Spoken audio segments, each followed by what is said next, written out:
যেটা হয় 4 4 দুগুণে 8, 4 4 8। এখানে আমরা স্থাপন করলাম 8 × √5। তাহলে 18 এবং 8 গুণ করলে হয় 144 এবং পাশাপাশি আমাদের √5 থাকে। 18 এবং 8 গুণ করলে 144, পাশাপাশি √5 থাকে। এখন আমরা গ অংশে চলে যাব, যেখানে আমাদেরকে গ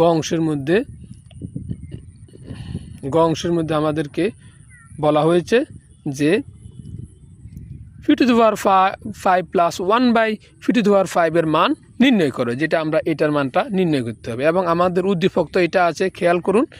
আমরা গ অংশে চলে যাচ্ছি।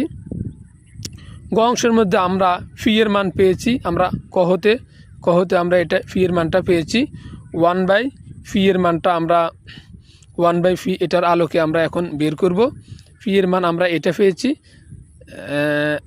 পেয়েছি এবং 1/φ এর মান এটা আমরা এখন বের করব। তাহলে এখানে আমরা আবার ব্যস্তকরণ করলে এই ফিটা আবার আমাদের নিচে চলে যায়, 1 উপরে থাকে, এবং এখানেও ঠিক সেম √5 + 2টা নিচে চলে যায়, উপরে 1 থাকে।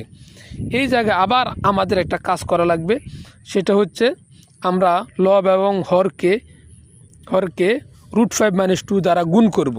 তো সেই জন্য কীভাবে আমরা এটা বুঝবো যে এটা এখানে আমাদের লব এবং হরকে √5 - 2 দ্বারা গুণ করতে হবে?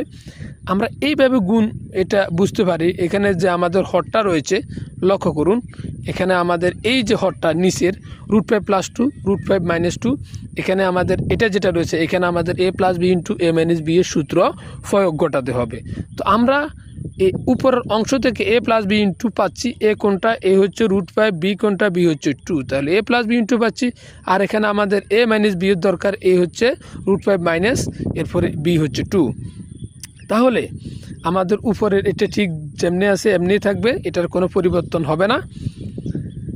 এবং আমরা যদি এখানে a + b × a - b এর সূত্র করি, তাহলে আমাদের সূত্র দ্বারা a² - b², a হচ্ছে √5, b হচ্ছে 2।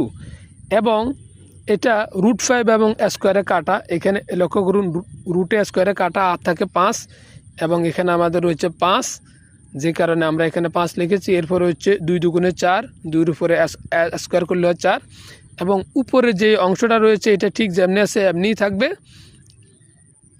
এরপরে আমরা এখানে 5 থেকে 4 বিয়োগ করলে হয় আমাদের 1, এখানে আমাদের 5 থেকে 4 বিয়োগ করলে 1 হয়, এবং 1 দ্বারা যদি √5 - 2কে ভাগ করা হয়, তাহলে আমাদের এই অংশটাই থাকবে, অর্থাৎ √5 - 2। এখন আমরা এখানে ফি এর মান পেয়েছি, 1/φ এর মান পেয়েছি।